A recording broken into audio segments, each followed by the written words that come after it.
Welcome to Chillin' 101. We hope this video helps. In this video, I will explain how to use a GMC Yukon Jack. Before you begin, ensure your vehicle is on a firm, level surface, away from any traffic. Always engage the parking brake and shift the transmission into park for automatic models or into reverse for manual transmissions. For added safety, place wheel chocks or sturdy blocks on the wheel diagonally opposite the one you're lifting. This prevents any unexpected movement. Now, let's find your tools. In most GMC Yukon models, the jack, lug wrench, and extension tools are conveniently stored under the second row seat. The spare tire itself is usually mounted underneath the rear of the vehicle.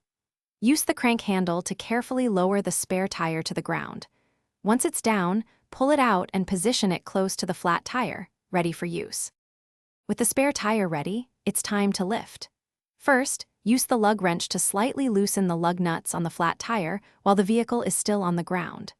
Just a half turn will do. Next, carefully position the jack directly under the designated frame lift point, usually a reinforced area near the flat tire. Slowly raise the vehicle until the flat tire is about 2 to 3 inches off the ground, ensuring stability throughout.